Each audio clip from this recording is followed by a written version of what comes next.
We have made very clear to the Ukrainians that we don't enable or encourage attacks outside Ukrainians' borders. That was State Department spokesperson Matthew Miller at a press conference Monday.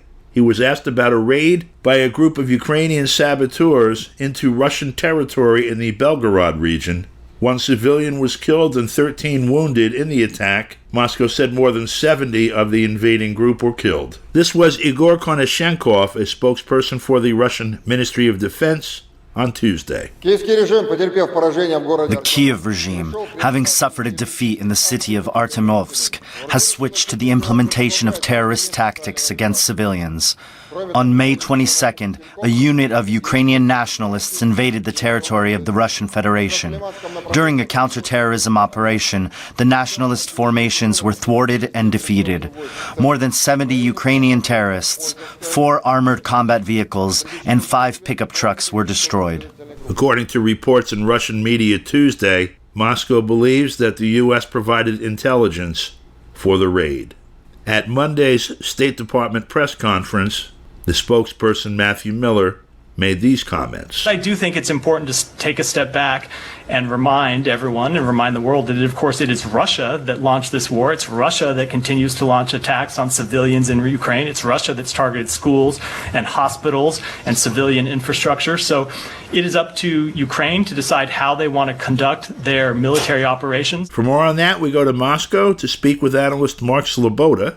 We spoke with him via Skype on Tuesday. Okay, Don. So, I mean, first of all, I have to say that actually a number of the participants in this raid, and the raid occurred out of the Kharkov region in Ukraine into Belgorod, into a thinly populated area of the north border of Ukraine there, the northeast border, where, you know, there's not much on the other side. A few small hamlets. We're talking like 7, 8 houses, you know, populated mostly by pensioners. Yep.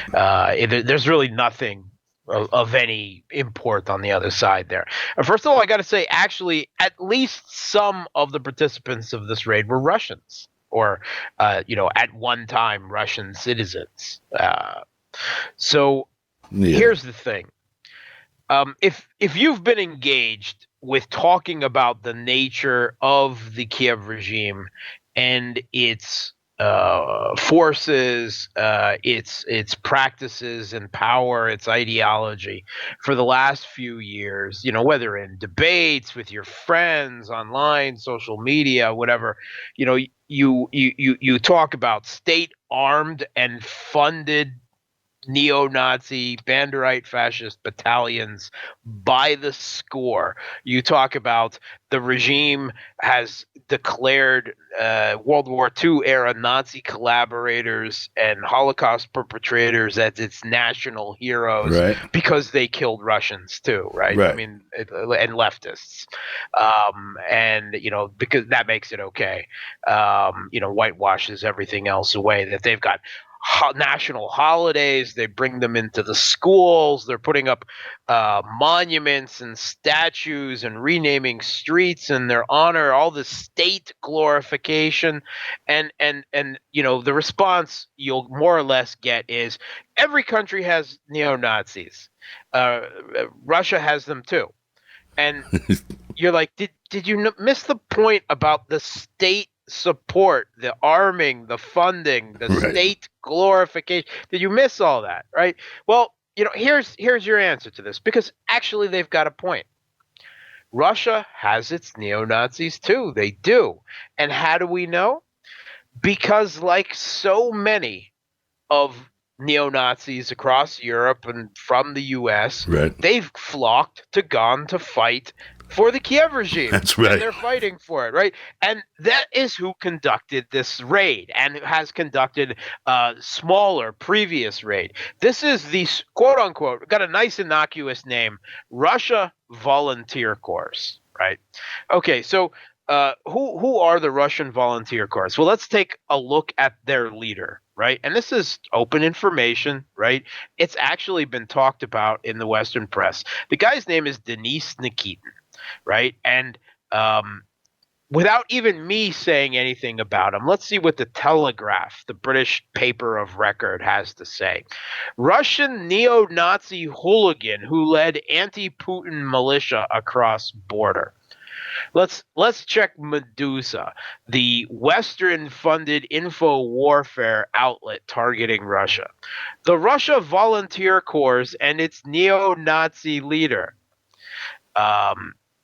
Fight for the white race. How the Russian neo-Nazi Denis Nikitin promotes his idea in Ukraine and his involvement with the Azov Regiment, right? So you don't even have to go to Russian media to see this.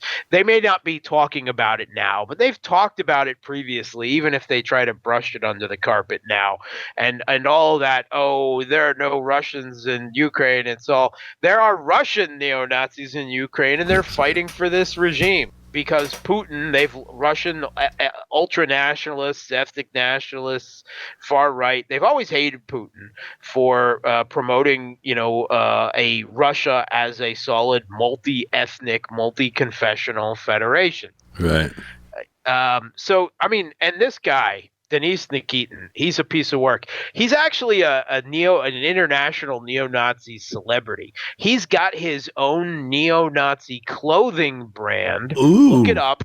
White Rex. Right? Oh, come on. The website. No, seriously. It sells all over. Sells like hotcakes in Kiev. I mean, it's big money, high fashion in Kiev. Has been, not surprisingly, actually, since 2014. And he's made his home there. And the Russia Volunteer Corps consists of a couple hundred Russian neo-Nazis who have mostly Russians, some Belarusians, a few Ukrainians, who have fight for the Kiev regime, and I mean these guys are pieces of work. Here's another one who was caught there, 30-year-old Alexei Levkin, right? He was the leader of the Russian neo-Nazi black death metal band Moloth, right? Nice. Right, but Moloth, the O's are replaced with 8s, 88, neo-Nazi code for Heil Hitler. And the name of the band stands for Hitler's Hammer, right? This guy fought for Azov. He co-founded the neo-Nazi structure Wotan Jugend as a mini university for supporters of right-wing ideology, proclaiming heroes of ultra-right terrorists such as Timothy McVeigh and Anders Breivik, right, from Sweden. Open glorification of Hitler, right? And at the end of each song of Hitler's Hammer, people in the hall zig and shout "Zig Heil."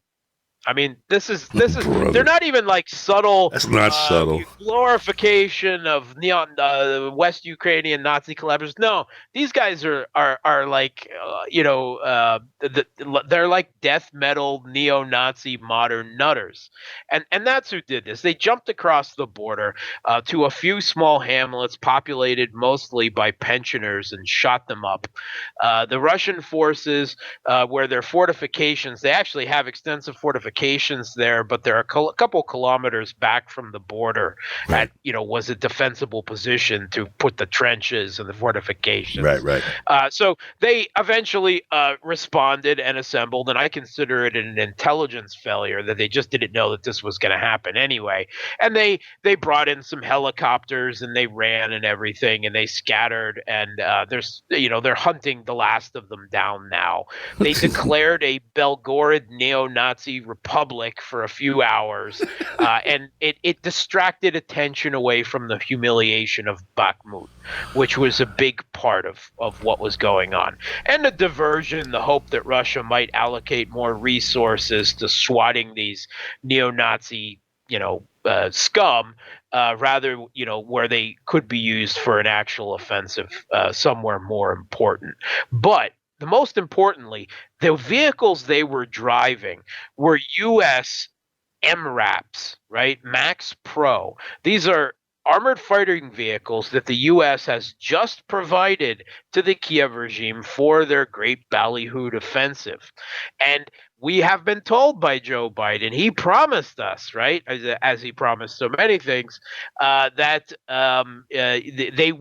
Zelensky had promised him that U.S. weapons wouldn't be used to attack inside Russia. Well, here, not only have they been used to attack inside Russia, they handed them off to a bunch of neo-Nazis, Right. like the most flagrant, ridiculous sort, right? What was basically an act of political terror and international trolling. A little historical context for this brigade. It's in World War II was the Kaminsky Brigade, which was founded in 1941. It was Russian nationals who were recruited by the Nazis as like rear guard actors. And they were led by this guy, Bronislav Kaminsky.